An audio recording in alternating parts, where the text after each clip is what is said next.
I'm Amritpal Singh. You're watching Voice of the Global South, a show that brings you stories, news, achievements and concerns, and also aspirations of the developing world.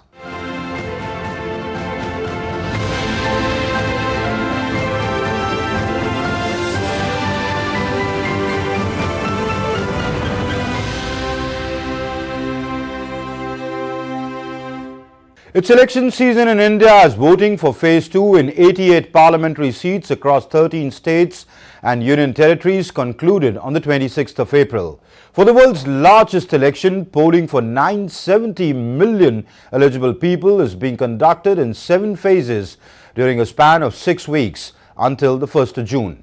Results would be in on the 4th of June. The second phase of national election in the largest democracy of the world, India, concluded on Friday, April 26th. As elections took place in 88 parliamentary constituencies across 13 Indian states and union territories, voters queued up in long lines outside the polling stations, ignoring the rising mercury to cast their ballots. Amidst the hot and humid conditions in some parts of the country with the onset of the summers, the voter turnout was recorded at 60.96% throughout the states. 2 northeastern states, Tripura and Manipur, recorded the highest voting percentage. Senior citizens were among the first to cast their votes. Many of them emphasized on the importance of exercising one's democratic right and encouraged others to step out of their homes and make their voice heard.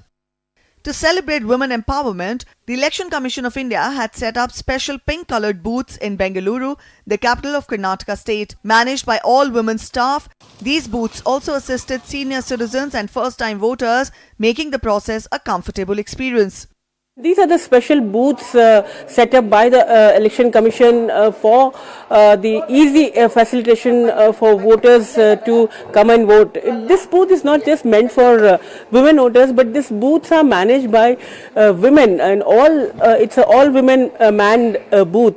Young first-time voters enthusiastically awaited their turn to be part of this festival of democracy.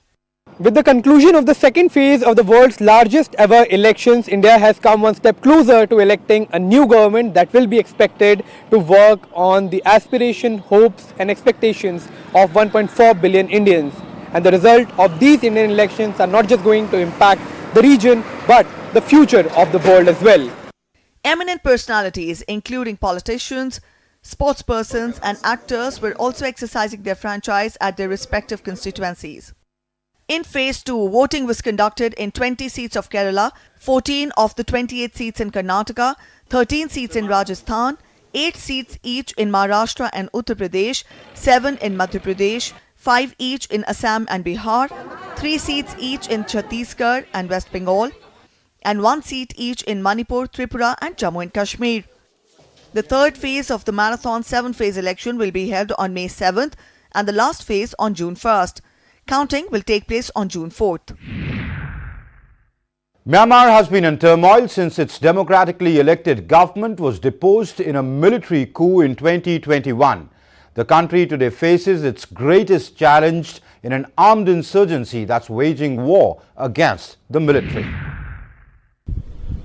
Myanmar is locked in a civil war between the military on one side and a loose alliance of established ethnic minority forces and a resistance movement born out of the military's crackdown on the anti-coup protests.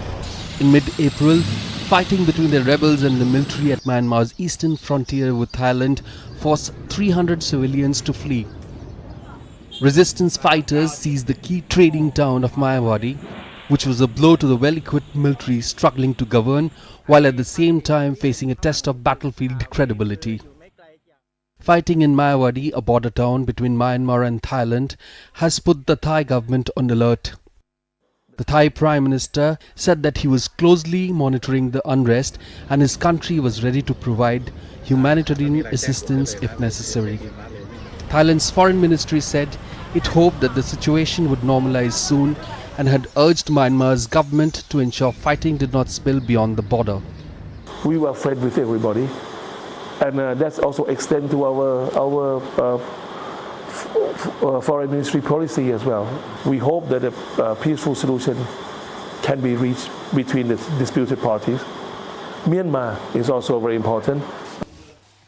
The capture of Mayawadi and surrounding army outpost is a significant setback for the Myanmar military, which has already been reeling under the Western sanctions.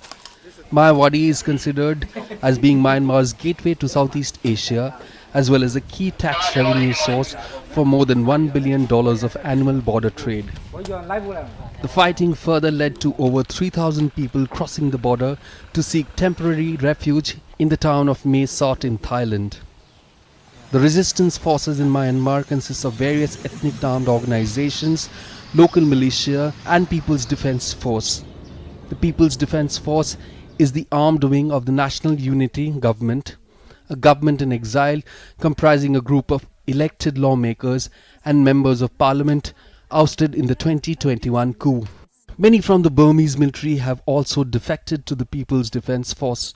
For decades, Myanmar has been riven by insurgencies where some 24 ethnic armed groups operate. Many of them are supporting the resistance. This level of cooperation between different groups is considered unprecedented by many. The fall of Mayawadi means Myanmar's two most important land border crossings are in the resistance hands after rebels last year claimed control of Moose near the Chinese border. Rebel successes now have cut off the junta from almost all the country's major land borders, with the economy in free fall and poverty doubling since 2017 according to UN data. Losses around frontiers have increasingly pushed the army into Myanmar's Buddhist-dominated heartland. As of now, the rebels remain a formidable opponent for the junta. Military setbacks closer to central Myanmar could cut off the junta's access to key transport arteries and significantly impact the troops further. We win in everywhere, step by step, but it will take time.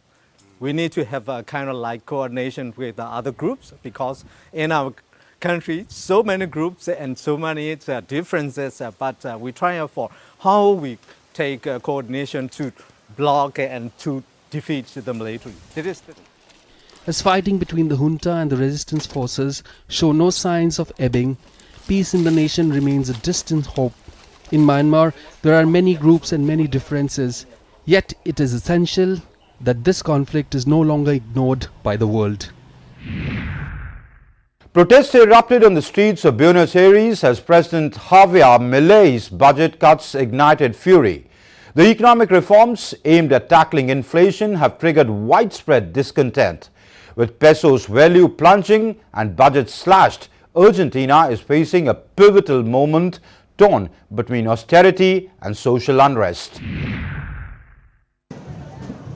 A storm of discontent is brewing in the heart of Buenos Aires, Argentina, as people rise up against the government's harsh monetary measures to contain high inflationary trends. The situation we are going through is really serious. It is not a corporate claim of the universities, nor is it a whim. There is a practical problem. If there is no reasonable updating of the operating budget, it is impossible to envisage the whole year with normal activities. In March 2024, we have a budget made for September 2022 values. President Javier Milei's aggressive budget cuts have ignited a firestorm of protest threatening to engulf the nation in turmoil. The country had announced major economic reforms to battle the inflation rates that went up to a staggering 150%, making the US dollar the country's official currency from what was peso, in order to curb the threatening rise. Measures to control the inflation taken by the government has resulted in the value of the currency sliding substantially. This has led to prices of commodities and services skyrocket almost by 4 times. With the change of government that took place in Argentina on December last year, we now have a president who is generating a budgetary adjustment in all sectors of society. The budget in force last year was extended, which means that we are operating with the same money, but in our country we have very high inflation. This means that if last year we had 100 pesos to function with, this year we only have 25 pesos. We have a budget cut of 75% in the national universities. The rallies stem from Milei's government touting a rare first quarter surplus as evidence of reining in excessive public spending aiming to bolster Latin American nations' future. In fact, the government has lodged a financial fiscal surplus of more than $315.4 million in March. I want to announce the national public sector logged in March a financial surplus of over 275,000 million pesos, getting, after over 20 years, a financial surplus of 0.2 of the GDP during the first quarter. This is the first quarter with financial surplus since 2008. Milei took office in December, pledging to enact an economic shock plan in a bid to arrest triple-digit inflation and reverse a prolonged economic slump marked by the steady deterioration of the peso currency and growing poverty. As Argentina finds itself at a crossroad, torn between government austerity measures and the outcry for accessible education and economic stability, the nation braces for an uncertain future. With tensions escalating and voices of dissent growing louder, the outcome of this struggle will shape the trajectory of Argentina's path forward. We'll take a short break here. We'll be back with more. See you on the other side.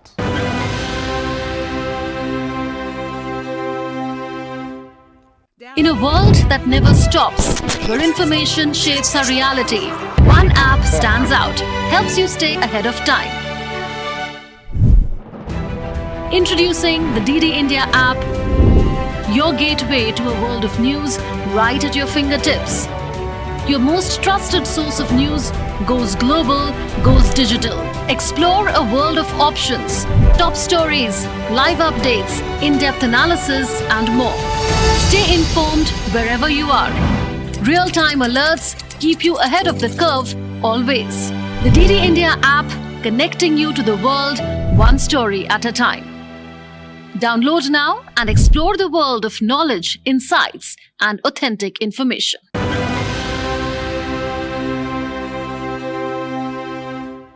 Welcome back. You're watching DD India and this is Voice of the Global South. In South Africa, the healthcare system is in crisis as the country grapples with implementing the National Health Insurance Bill. Amidst overcrowded hospitals and shortage of medical professionals, patients voice frustrations over long waits for treatment. Amidst a sea of hospital beds, a stark reality emerges. Patients languish without treatment, unheard and unanswered. Peter Likoma, a patient at Shipong Hospital in South Africa, reflects the frustrations of many who endure long waits due to understaffing and overcrowding. They must hire the doctors, they must hire the nurses, because the staff of the hospital is very few. So we patients, we are so many, and we are waiting on the queue for so long. South Africa is preparing for a monumental shift in its healthcare system, with concerns looming over the readiness of its struggling public sector to implement the ambitious National Healthcare Insurance or the NHI bill. There's been a big exodus of medical professionals out of South Africa. And certainly the NHI, or the threat of NHI, as some people see it or perceive it, is part and parcel the reason for many of those things happening. However, in its aim to offer universal healthcare coverage and address entrenched racial and social inequalities in access to healthcare, the NHI initiative is also facing skepticism from critics regarding its practical implementation and concerns about its potential economic ramifications. For NHI to work, we need more doctors on the floor. One, we need more nurses on the floor. We need porters. We need consumables, we need equipment, we need better facilities, we need better buildings, we need more space. While the NHI aims to provide universal healthcare coverage and address disparities, its success hinges on overcoming formidable challenges, including the exodus of medical professionals and the overhaul of a strained public healthcare system. As the nation navigates this pivotal juncture, the path to equitable and accessible healthcare remains fraught with uncertainties and formidable obstacles. 25th April was observed as the World Malaria Day. Malaria is preventable and treatable, but it claims hundreds of thousands of lives every year. Nigeria has more cases of malaria and malaria deaths than any other country in the world. The fight against the disease in Africa's most populous country faces challenges. Health experts say that a higher quality healthcare needs to be available to all Nigerians in order to fully address the challenge. DD India's Ayak Mangut reports. Fatima Abubakar lives with her family in this small community in Abuja.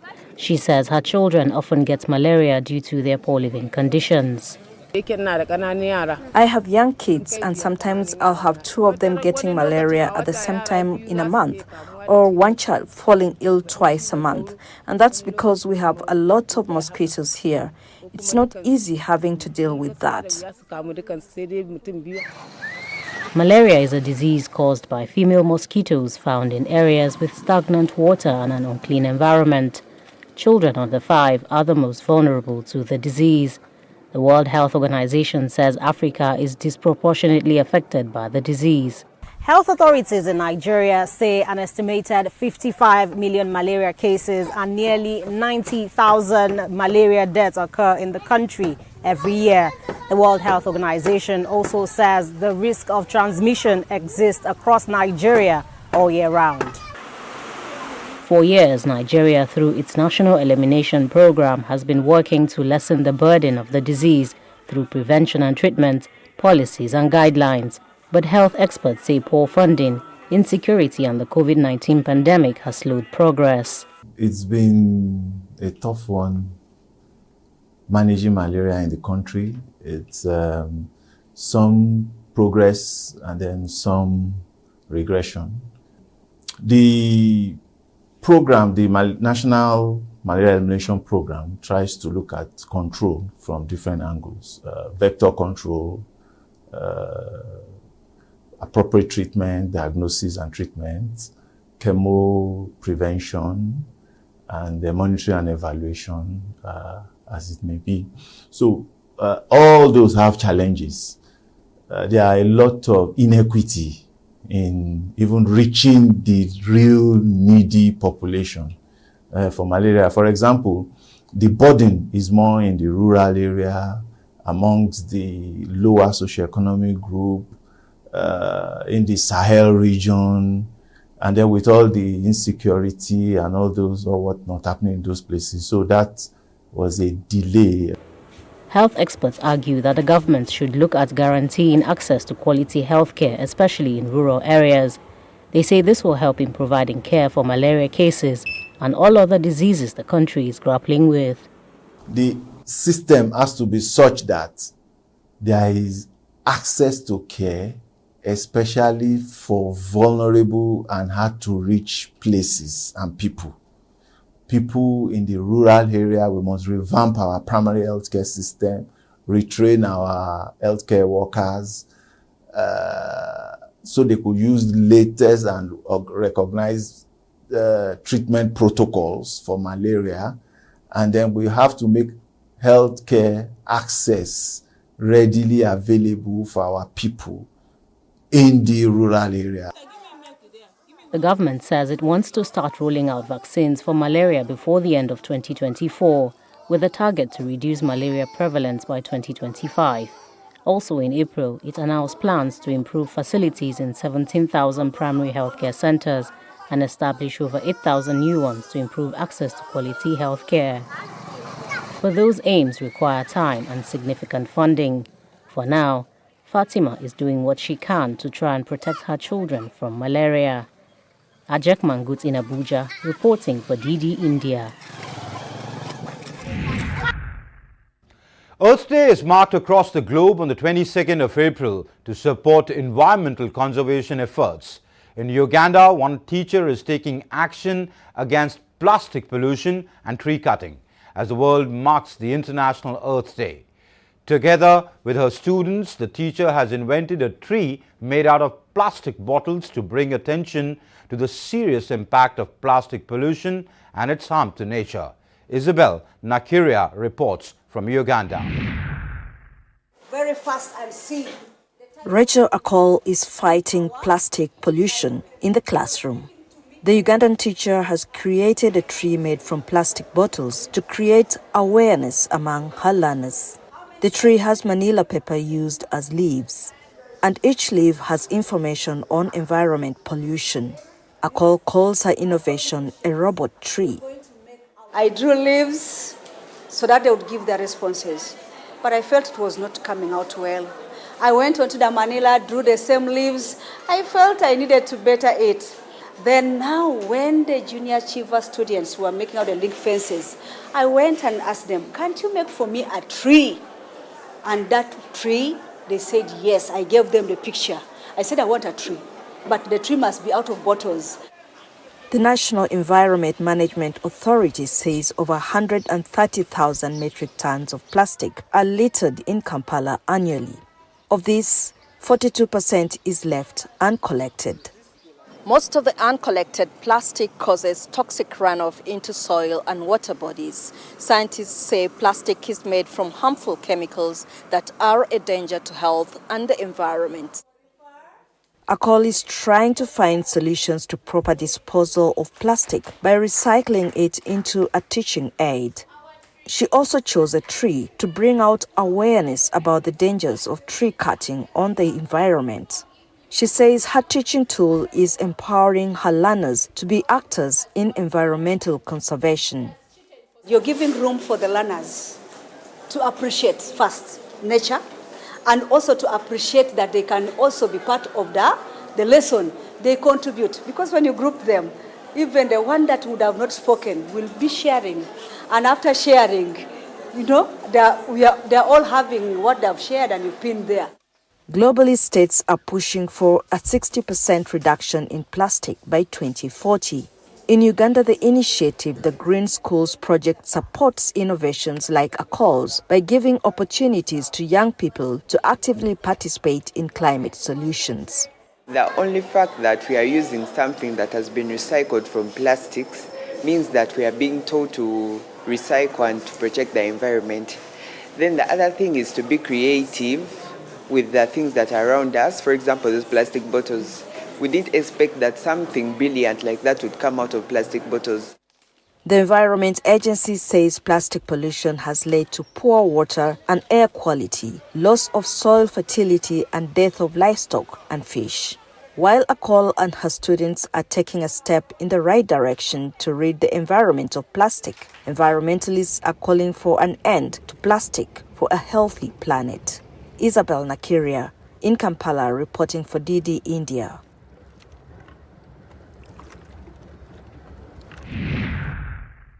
A wooden effigy belonging to the 1930s was found in underground cave in Congo. The sculpture is of a white colonial administrator in Belgian Congo. It was made for a revenge campaign that ultimately led to the lynching of the official in 1931. A sculpture of the 19th century Belgian colonial administrator Maximilien Ballet was discovered in an underground cave in the Western Democratic Republic of Congo. Made in the 1930s when Congo was under Belgium's colonial rule, the piece of art is now considered a symbol of colonial resistance. The wooden effigy depicts the colonial officer who was killed during a workers' revolt at a plantation in 1931. Residents of the small village cheered and sang with joy as the carving is back in Lusanga town after spending more than 50 years at a Virginia Museum of Fine Arts. It will be on a 6-month display in the province. It's symbolic. It means that something that once belonged to us, that had all the qualities, was gone. But now it's back. In any case, we should be delighted. That's why you see people dancing and singing. So it's good for us, and when we see the initiatives, when we see the ideas sticking together, we have a feeling that its return is going to bring us many, many things. The return is a result of years of activism by the Congolese Plantation Workers Art League, or CAT-PC, a body of artists based in Lusanga. They led a long-running campaign for its return from a US museum under a project mission to regain lost heritage and restore depleted forests. A report by World Bank states Congo's poverty rate at 62.3% in 2022. With the recent increase in climate-related disasters, Congo is among the world's most vulnerable nations. The colonial-era plantation farming has reduced once dense rainforests to sparse pockets incapable of supporting local communities. Working to reduce the impact of climate change and restore biodiversity, the artists of CAT-PC have already reforested 230 hectares and plan to expand 2,500 hectares to create a carbon sink. From the proceeds of their art form, which are part of their culture and heritage, the group of artists aim at the ensuring food security by funding reforestation projects. Initially it was 20 hectares, but today we are at 230 hectares. But our dream, and we think that one day we will make it come true, is to have 2500 hectares here. Why 2500? Because we believe that 2500 hectares will create a carbon sink. In other words, a solution to the problem of climate change. We use art to get more resources to buy land, because with the help of land, we are going to plant the forest again and bring back the sacred forest that had disappeared. You know, for our ancestors, the forest represented everything. And even for us today, it means everything. Because the forest is both our pharmaceutical depot and our pharmacy. The forest is our supermarket. In other words, when we fall ill, in the forest we find the medicinal trees that treat us. Human statues were an integral part of the colonial world, symbolizing its violence, racial dominance, and the gradual deletion of pre-colonial history. There is a growing global pressure on Western institutions to repatriate artifacts taken away during the colonial era. That's it in this edition of The Voice of the Global South. For those on the go, you can get all the latest news and updates from India and across the world on DD India's mobile app. The app is available both on Android and iOS platforms. Scan the QR code on the screen right now to download them. You can also connect with us on Facebook, X and Instagram. Also check out our website ddindia.co.in. From our entire team, it's goodbye for now.